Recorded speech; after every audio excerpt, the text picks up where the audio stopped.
હવે અત્યારે તો આપણે આધુનિક જમાનામાં દાદા થઈ ગયું છે, મોટર લાઇટ વ્યવસ્થા થઈ ગઈ છે.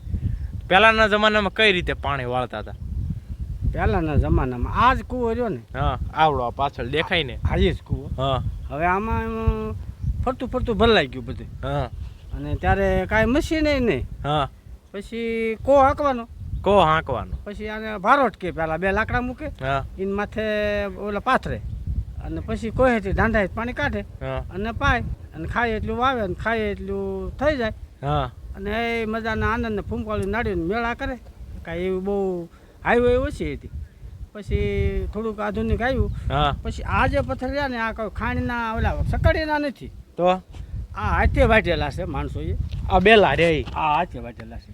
આપણે જેની ઉપર બેઠા હતા બેલા. હા, હાથે વાટેલા બેલા. પછી આનો નકશો ઉતાર્યો ઘડવાનો. હા. અને આનો કારીગર એક આપણે ફૂલજરમાં અમારે શામજીભાઈ ટપભાઈ ઝાપડિયા. એ પહેલા શીખ્યા હતા ગોપાલધામ. પછી અહીંયા આવ્યો મને કે આ તમને કૂવો બાંધી દો, તમારે પડે તો મારી બાંધી ગોળ બાંધવાનો છે કે. હજી કાંઈ નથી થયું. હજી કાંઈ નથી થયું. અને વરસ થયા 50. દેખાડજો તો આપણો કૂવો તમે જુઓ. હા, આ તો 50 વર્ષ ત્યાં ને 30 ફૂટ તો બાંધી લીધો કૂવો. હા, જોયું ને. 2 થેલી સિમેન્ટ જ ગઈ. 2 થેલી સિમેન્ટમાં હજી 50 વર્ષથી કાંઈ પણ થયું નથી. એ હતી પેલાની કારીગરી. હા, મૂળ વસ્તુની નહીં પણ કારીગરની કિંમત હતી. હા હા. અત્યારે સિમેન્ટ હારી છે, બેલા હારા છે, પણ કારીગરમાં કાંઈ નથી. હવે તો ફરમાં આવી ગયા પણ કોઈ હરખું હાલે તો વાંધો ન આવે. ને ફરમાથી કાંકરીથી બાંધે છે. એટલે હવે તો બહુ આધુનિક થઈ ગયું એટલે બહુ ઓછી મહેનત જ. આ તો બધું બેલા હળવેળે ઉતાર્યા ને હળવેળે ખેંચ્યા, ગોળ ઘડ્યા ને ફટાડ્યા. અને દાડી તો લગભગ 70 થી 75 હતી. 70-75 રૂપિયા દાડી હતી. હા, જોયું ને. હા. અને જે બેલા દે ને 10 રૂપિયા. 10 રૂપિયા.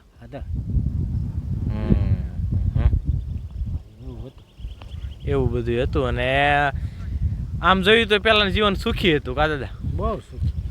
કેવા પેલા કેટલા વાગે ઉઠતા? આનંદ બહુ હતો પેલા. અત્યારે આનંદ નહીં, જે હોય કે હોય જ કરતા હોય. ગમે એ તહેવાર હોય ઓછી ત્યારે જોવા મળે છે. તહેવારમાં મોટરસાઇકલ લઈને બે ભાગ કરે. પછી સાંજ થાય કા કોકનું લહેર્યું કોકનું પીડ્યું ને પાછા આવ્યા. થાકી જાય. એવું બધું છે. અત્યારે ચોમાસું છે પણ હવે બધો કાંઈ વરસાદ ખાસ પડતો નથી. આપણે જસદણ તાલુકોની થોડું વિસા તાલુકામાં મોડું રહ્યું છે. આ હોદા બોદા કાંઈ ભરાણા નથી. આ ટાઢું હવામાન રહ્યું અને થોડી માંડવી થઈ છે. તમે ભણો છો બે? અત્યારે ભણતર મારું પૂરું થઈ ગયું. પણ અત્યારે તમે જુઓ ને કે વ્યવસ્થા એટલી ખોરવાઈ ગઈ છે કે 10 જગ્યા હોય ને 10 તો એમાં લાખો ફોર્મ ભરાઈ જાય. હા, ભણ્યા જાજા. હા, ભણતર વધારે થઈ ગયું. હા, અને જગ્યા ઓછી મળે છે. હા, અને દોડ બધા સિટીમાં ભી કરે છે. ખેતી બધી ભાંગતી જાય છે. ખેતી ભાંગતી પણ એક સમયે ખેતીનો દહકો આવશે. અત્યારે કોઈ ખુશી નથી ખેતી કરવા. અને જ્યાં મારે કે સિટીમાં દુકાન લઈશ, ઘરે થાય કે મારે નોકરીમાં જવું પણ નોકરી મળતી નથી. અને 10 સુધી ભણ્યા અને ઠેલા ખંભે નાખ્યા અને ખેતી કરી ગમતી નથી. આમ જાય ને તેમ જાય ને ખેતી ભાંગતી જ જાય. થોડા ભાવ ઘટતા હોય, કોણ જાણે. લેણામાં જ ગીર્યા જાય.